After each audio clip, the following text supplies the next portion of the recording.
As the Director of Outdoor Programs at Whitman College, I'd like to welcome you to the Whitman College Climbing Center. The wall was constructed by Entreprise Climbing Systems and has over 7,000 square foot of climbable surface. The bouldering wall is 98 feet long and 12 feet high.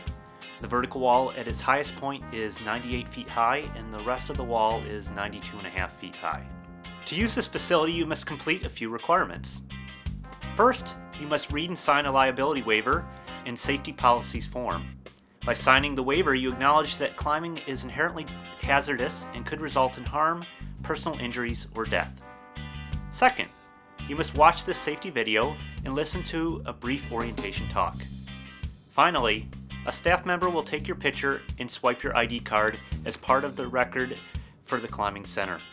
Every time you come to the climbing center, you must check in by swiping your ID card. Harnesses, shoes, and belay devices are all available to rent at the entrance desk. These items and much more are available for purchase as well. At all times, listen to instructions from the staff on duty. Shoes, packs, and gear should be kept out of the bouldering and climbing area where they become hazards. Place all gear under chairs near the entrance.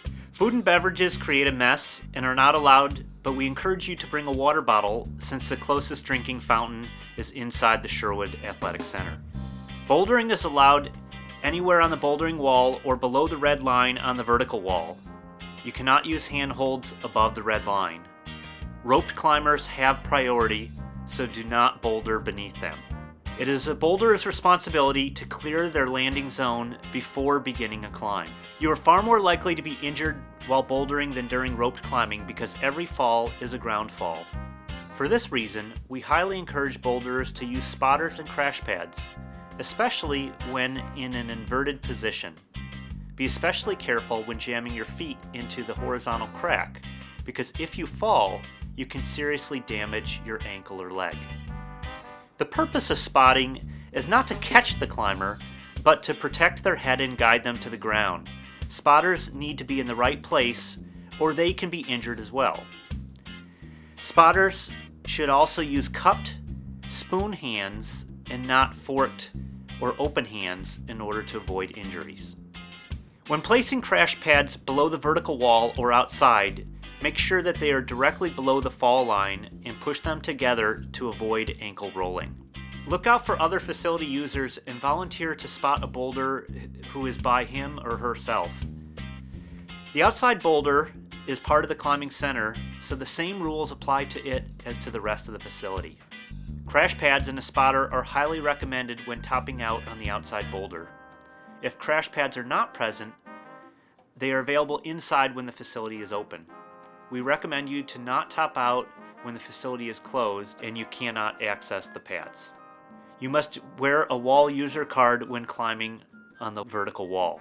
There are two levels of wall user cards: top rope climb and belay, and lead climb and belay. You must pass a proficiency test for each level. To take a top rope climb proficiency test, you need to have at least 5 days of climbing experience or have taken the basics clinic. To take the lead climb and belay proficiency test, you need to have at least 10 days of lead climbing experience or have taken the lead clinic. No uncertified climbers are allowed on the vertical wall unless they're under the direct supervision of climbing staff, such as during classes, clinics, testing, or special events. There are two very common harness designs that all users should be familiar with. The first is a harness with buckles that require you to double them back. The second is a pre-threaded harness that does not require doubling back. In all cases, use harnesses according to manufacturer's instructions. Only the figure 8 follow-through knot is allowed as the climber's tie-in point. A safety check should be completed every time before leaving the ground. When checking the climber, make sure that the climber's harness is doubled back, that they're tied through both tie-in points, and their knot is correct and has enough tail.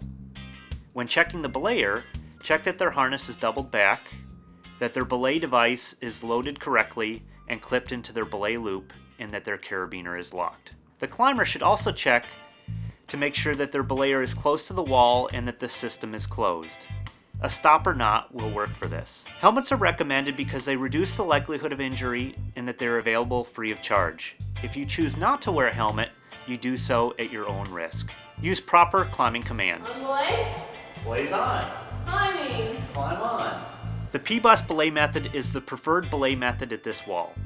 P-bus stands for pull, break, under, slide. Other belay methods such as slip, slap, slide are allowed, but getting on the P-bus is encouraged. Whenever top rope climbing, avoid climbing too far to the side, creating a pendulum potential, especially when there are other climbers and belayers that you could swing into. This is especially important on the far left and far right routes, where you could swing into windows or other objects. Bottom anchors or weighted sandbags are useful when there is a large weight differential between the climber and belayer. Using sandbags near the wall when belaying a larger lead climber is preferred, because using the farther away bottom anchors can create a situation where the lead climber could fall or flip on the rope. When lead climbing, you should climb routes with no climbers directly next to you. You may lead on your own rope or rent a lead rope from the desk, but you should not pull a regular rope and lead on it. Be careful to tie a stopper knot in lead ropes, as it is more easy to lower a leader off the end of the rope. It's always good to close systems. If you pull a rope to lead climb, please replace it on that climb or by using a nearby climb when you're finished.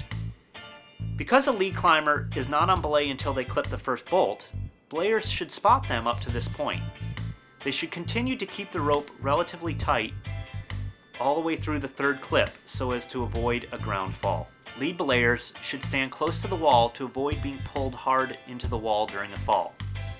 Also, move side to side if necessary to protect yourself from a climber's potential fall and prevent the rope from becoming a hazard to the lead climber. Lead belayers using a gree-gree should follow the new Petzl recommended method for belaying. Falling leaders usually fall farther than you think they will and can swing away from the wall, so pay attention. The Climbing Center offers a variety of opportunities in addition to regular open climb.